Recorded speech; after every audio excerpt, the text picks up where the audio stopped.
Hi, this is Fred Peatman. One of the more common questions I get from parents has to do with how to impose appropriate consequences. Parents often don't know whether to just allow the natural consequence to take hold or whether they need to impose a particular consequence. The two different types of consequences involved in parenting include natural consequences and logical consequences.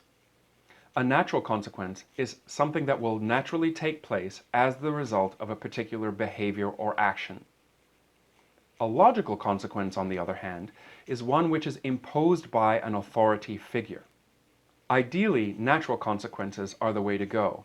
If someone can experience the natural consequence of their behavior or action, it is more likely to motivate them to change that action or behavior in the future. The difficulty with adolescents and younger children is that oftentimes the natural consequences are so far into the future that they have little or no impact on current behavior. Let's use the example of not doing well in a particular class. If a child isn't doing well in a class because he or she decides not to do their homework, doesn't turn in assignments, is not spending the time and energy to study, a natural consequence of that will be a low grade.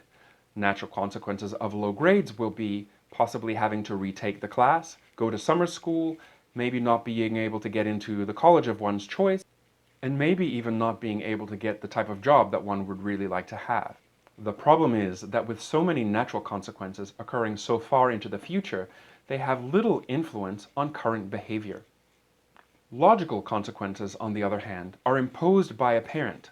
So using the same example of faring poorly in a class, a parent may say, if you have grades below a C, then for that class you will need to do your homework in the kitchen until that grade comes up to a higher level. Another logical consequence may be suspension or loss of privileges during the time that the child is supposed to be doing his or her work, or even losing free time and privileges like cell phone, internet, that type of thing.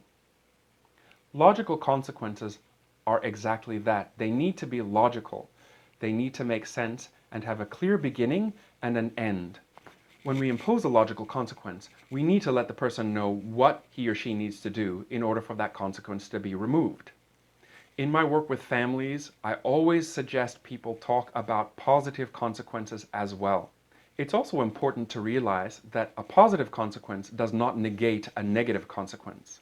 For example, using the expectation that grades will be a C or higher, if a child has a grade below a C, there will be a logical negative consequence imposed. But we also want to make sure that we are imposing positive consequences for the classes in which the child has done well. So let's say the child has 1C. There'll be a negative logical consequence for that. But if the child has other grades that are A's, then the child should have a positive logical consequence for those.